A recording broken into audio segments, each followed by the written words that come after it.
सास बनी डंडे वाली भूत। शिखा की नई नई शादी हुई थी। उसका मायका और ससुराल दोनों कानपुर में ही थे, इसलिए उससे मिलने उसके भाई अक्सर आते जाते रहते थे।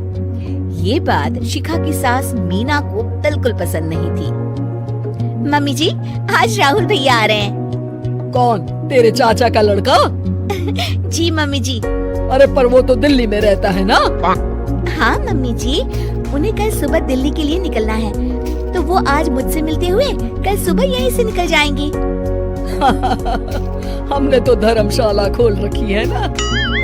कुछ कहा क्या मम्मी जी? मैंने कहा हाँ, आने दे तेरे भैया को, जमकर खातिरदारी करेंगे।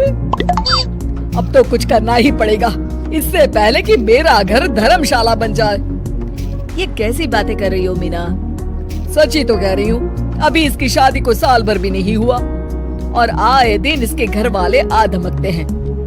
अरे तो क्या हुआ, वो इसी शहर में रहते हैं तो हाल चाल लेने आ जाते हैं। इस बार मैं उनका हाल और चाल दोनों ही बिगाड़ दूंगी। अब बहुत हो गया जी। अरे ये कैसी बातें कर रही हो? हे भगवान, बस आप तो देखते जाइए। शाम को राहुल आता है। नमस्ते आंटी, कैसे हैं आप लोग?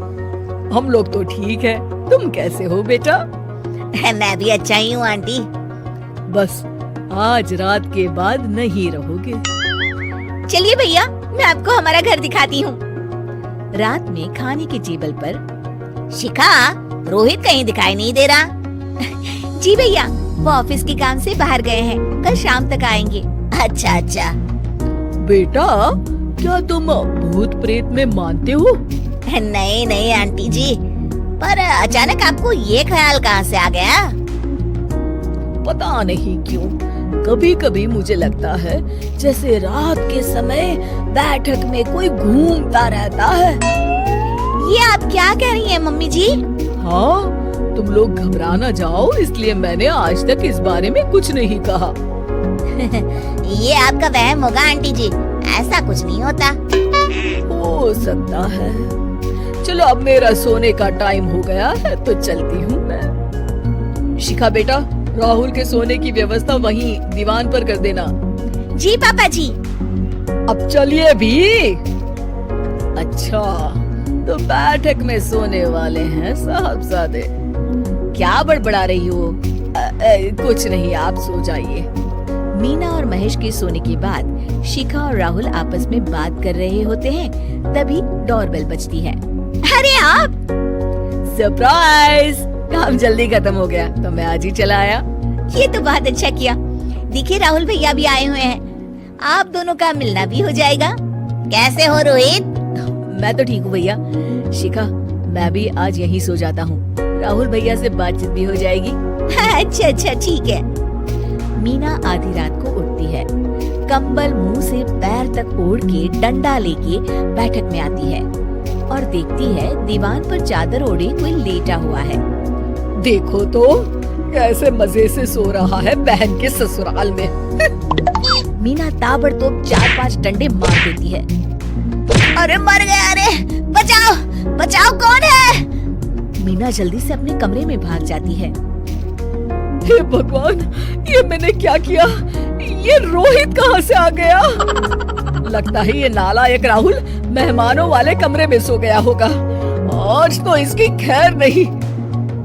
उधर बैठक में, अरे क्या हुआ रोहित? मैं बाथरूम में था, तुम्हारे चिल्लाने की आवाज सुनी। पता है भैया, मैं सो रहा था, अचानक से कोई आकर मुझे डंडे मारने लगा। ये क्या कह रहे हो? लगता है तुम भी आंटी की तरह भूत प्रेत में मानते हो। नहीं नहीं भैया, सच में कोई आया था। मैं तो जा रहा हूँ मेहमानों वाले कमरे में सोने के लिए। इस समय अपने रूम में जाऊंगा तो शिखा की नींद खराब हो जाएगी। ठीक है भाई, जाओ तुम, जहाँ तुम्हारा भूत डंडा लेके ना आ सके। थोड़ी देर बाद मीना कंबल ओढ़ के डंडा लेकर मेहमानों वाले कमरे में पहुँच जाती है। वो बिस्तर पर सोए रोहित को फिर डंडों से मारने लगती है। अरे मर गया, अरे मर गया। तू भूत प्रेत में नहीं मानता ना? ये ले, अब डंडे खा। हैं? ये तो माँ की आवाज है। रोहित कंबल खींच देता है। बेटा तू अरे ये क्या कर रही हो माँ? मार मार के मेरा भरता बना दिया आपने। माफ कर दे मेरे लाल, मैंने तो तुझे ही मार मार के लाल कर दिया। मैं तो उस राहुल के बच्चे को सबक सिखाना चाहती थी। राहुल भैया को? हाँ बेटा, मुझे लगा अगर उसे डंडे मारूंगी तो शिखा के मायके वाले यहाँ आना छोड़ देंगे। हे भगवान, माँ ये घर शिखा का भी है, उसके घर वाले जब चाहे आ सकते हैं। हाँ बेटा, आज मुझे भगवान का इशारा समझ में आ गया। मैं कितना गलत करने चली थी और अपने ही बेटे को चोट पहुंचा दी।